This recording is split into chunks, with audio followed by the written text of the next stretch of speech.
জাতীয় থেকে আন্তর্জাতিক, প্রান্তিক, জনপদ থেকে নগর, চারপাশে এই মুহূর্তে কোথায় কি ঘটছে তা নিয়ে আয়োজন এখন চারদিক। সঙ্গে আছি আমি হাসিব বিল্লাহ। মিরপুরের টেকনিক্যাল থেকে সরে গেলেও সায়েন্স ল্যাবে সড়ক অবরোধ করে রেখেছে 7 কলেজের শিক্ষার্থীরা। এ নিয়ে আরও জানাতে সায়েন্স ল্যাব মোড় থেকে সরাসরি যুক্ত হচ্ছেন সহকর্মী তৌহিদুল ইসলাম তারেক। তৌহিদ, সায়েন্স ল্যাবে শিক্ষার্থীরা এখনও কেন সড়ক অবরোধ করছেন, সেখানকার সড়কের এবং শিক্ষার্থীরা কি বলছেন জানান।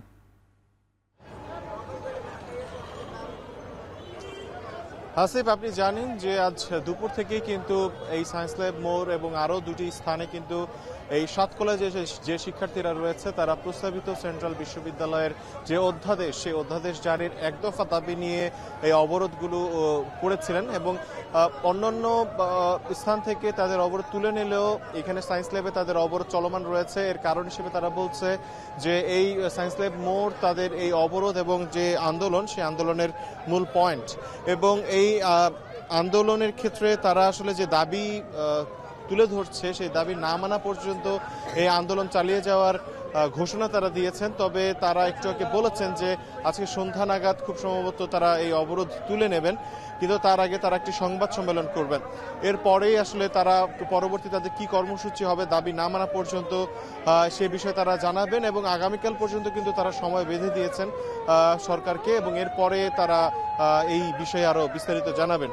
তবে একটু আগে এই ছাত্র অধিকার পরিষদের যিনি কেন্দ্রীয় নেতা রয়েছেন নাজমুল, তিনি কিন্তু একাত্মতা প্রকাশ করে এখানে বক্তব্য দিয়েছেন এবং তাছাড়া যে 7 কলেজে যে শিক্ষার্থীরা যারা অন্যান্য পয়েন্টগুলোতে অবস্থান করছেন তারা সেই অবরোধ তুলে নিয়ে তারা এখানে এসে অনেকে যুক্ত হয়েছেন, সেই বিষয়টি আমাদেরকে জানিয়েছেন। তবে সকাল থেকে বিশেষ করে 12টার পর থেকে কিন্তু এখানে Eden college, Dhaka college, Badrunnesa এবং সবশেষ তিতুমির কলেজের শিক্ষার্থীরা এখানে অবস্থান করছিলেন। তাদের মূল যে বক্তব্য যে তারা যারা নতুন ভর্তি হয়েছেন সেন্ট্রাল কলেজের নামে তারা ভাসমান অবস্থায় রয়েছেন এবং যারা 1.5 বছর ধরে সেন্ট্রাল বিশ্ববিদ্যালয়ের যে দাবি তারা করছিলেন সেই দাবি কিন্তু এখন পর্যন্ত না মানার কারণে তাদের যেই প্রত্যাশা ছিল সেই প্রত্যাশায় গুড়েবালি হয়েছে এবং তারা বলছে যে নির্বাচনের আগে যদি এই ঘোষণা বা অধ্যাদেশ জারি করা না হয় তারা আসলে তাদের একটা অনিশ্চয়তার মধ্যে পড়ে যাবে তাদের ভবিষ্যৎ। এবং একই সাথে তারা যে বিষয়টি বলছে যে সকল বিষয়ই সরকার তাদের যে দাবি সেগুলো মেনে নিয়েছে, কিন্তু শেষ পর্যায়ে এসে এখন পর্যন্ত কেন তাদের এই অধ্যাদেশ মানা হচ্ছে না সেই দাবি, সে প্রশ্ন তারা তুলছেন এবং একই সাথে তারা বলছেন যে এবং একই সাথে তারা বলছেন তাদের যে পড়াশোনা সেই পড়াশোনাতেও কিন্তু ব্যাপক ক্ষতিগ্রস্ত হচ্ছেন তারা, অনিশ্চয়তার মধ্যে পড়ে গেছে তাদের ভবিষ্যৎ এবং এই বিষয়গুলোকে সামনে রেখে সরকারকে খুব দ্রুত সময়ের মধ্যে তাদের যে দাবি রয়েছে সেই দাবি মেনে নেওয়ার তারা আহ্বান জানিয়েছেন।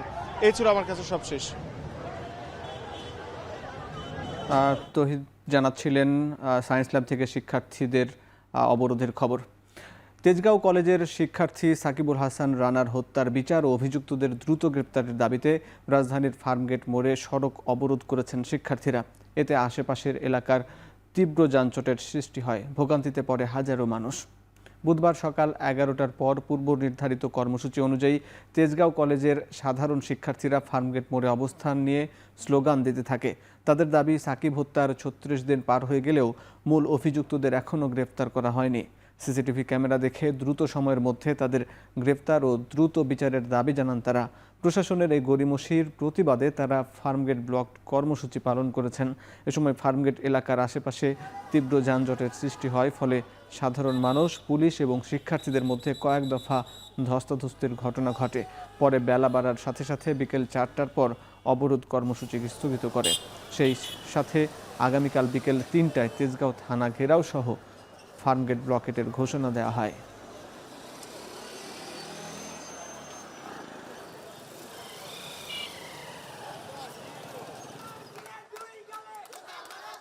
1 ঘন্টার মতন আটকে রয়েছে, আমি যে আমার ভোগাইতেছে কোন দুঃখে ভোগাইতেছে। যাবো আমরা ক্যান্টনমেন্ট, কোনো রাস্তায় নাই, সব বন্ধ। সকালবেলা গেছিলাম সিএমএইচে একটা অপারেশন করতে, পান্থপথে আমার জন্য কমপক্ষে 20টা বাচ্চা অপারেশন করা বাচ্চা শুয়ে আছে, এদের ড্রেসিং করে করে সব বিদায় করতে হবে।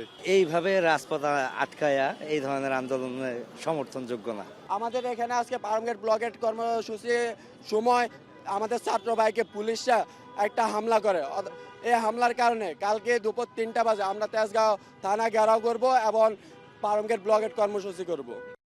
চূড়ান্ত নির্বাচনী সমঝোতা ঘোষণা করতে জামাতে ইসলামীর নেতৃত্বাধীন 11 দলীয় জোটের পূর্ব ঘোষিত সংবাদ সম্মেলন স্থগিত করা হয়েছে। তবে ইসলামী দলগুলোর ভোট এক বাক্সে রাখতে আলোচনা চলমান রয়েছে বলে জানিয়েছে ইসলামী আন্দোলন বাংলাদেশ। দুপুর 2:15টার দিকে সংবাদ বিজ্ঞপ্তিতে জামাতের পক্ষ থেকে জানানো হয়, অনিবার্য কারণবশত 11 দলের সংবাদ সম্মেলন স্থগিত করা হয়েছে। পরবর্তীতে সংবাদ সম্মেলনের তারিখ জানিয়ে দেওয়া হবে বলেও জানানো হয়েছে। এর আগে 11 দলের আসন সমঝোতার বিষয়ে চূড়ান্ত ঘোষণা দিতে আজ বিকেল 4টায় রাজধানীর ইনস্টিটিউট অব ডিপ্লোমা ইঞ্জিনিয়ার্সের মুক্তিযোদ্ধা হলে এই সংবাদ সম্মেলন আয়োজনের করার কথা ছিল। জানা গেছে, আসন বন্টনে সবচেয়ে বেশি বেগ পেতে হয়েছে ইসলামী আন্দোলনের সঙ্গে। দলটির 70টির বেশি আসন আশা করলেও জামাত তাদের 40টি আসন ছাড় দিতে চায়।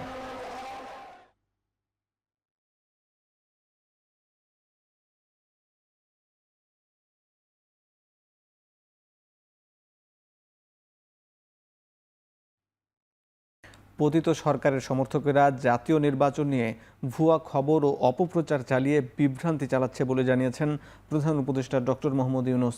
রাতে যমুনায় সাবেক 2 মার্কিন কূটনীতিকের সঙ্গে বৈঠকে কথা জানিয়ে তিনি আরও বলেন, 12ই ফেব্রুয়ারি ভোট হবেই।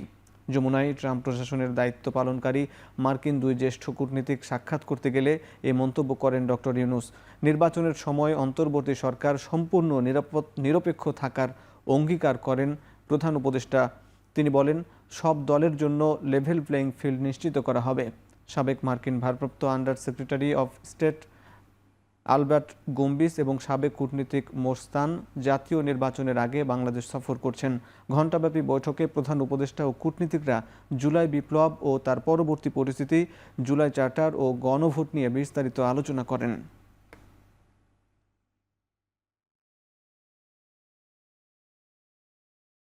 নির্বাচন ঘিরে অনাকাঙ্ক্ষিত পরিস্থিতি এড়াতে সাময়িকভাবে অন অ্যারাইভাল ভিসা বন্ধ করা হয়েছে বলে জানিয়েছেন পররাষ্ট্র উপদেষ্টা তৌহিদ হোসেন।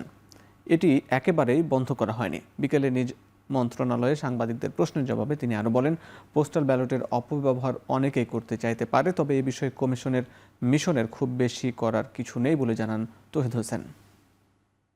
পোস্টাল ব্যালটটা তো মানুষের কাছে পৌঁছে যাবে এবং তারপরে সেখান থেকে তারা ভোট দিয়ে বাই পোস্ট পাঠাবে। কিন্তু মিশনের ভূমিকা যে খুব বেশি তা কিন্তু না। কাজেই আমাদেরকে এটা এই পয়েন্ট অফ ভিউ থেকে দেখতে হবে। আপনারা জানেন যে নির্বাচনের সময় অনাকাঙ্ক্ষিত পরিবেশ সৃষ্টির চেষ্টা হতে পারে। অনেকেই যারা কাম্য না ঠিক তারা এসে হাজির হয়ে যেতে পারে। এই জন্য আমরা তো ভিসা বন্ধ করছি না। ভিসা নিয়ে আসুন, যে কেউ আসতে চান, যাদের পারপাস ঠিক থাকবে তাদেরকে আমরা আসতে দেবো। গণভোটে হ্যাঁ জয় করতে গণসংযোগ, অনলাইন ক্যাম্পেইন সহ 15টি কর্মসূচি ঘোষণা করেছে ডাকসু। বুধবার ঢাকা বিশ্ববিদ্যালয়ের মধুর ক্যান্টিনে এক সংবাদ সম্মেলনে এ ঘোষণা দেওয়া হয়। সাধারণ মানুষ জাতীয় কোনো সিদ্ধান্তে এতদিন কোনো মতামত দিতে পারত না, গণভোট সেই সুযোগ করে দিয়েছে বলে মন্তব্য করেন ডাকসু ভিপি সাদিক কায়েম। ডাকসু দৃঢ়ভাবে বিশ্বাস করে জুলাই বিপ্লবের মূল দাবি ছিল বিদ্যমান রাষ্ট্রীয় কাঠামোর সংস্কার। সেই সংস্কার বাস্তবায়নের ঐতিহাসিক পথ হিসেবেই এই গণভোট অনুষ্ঠিত হতে যাচ্ছে।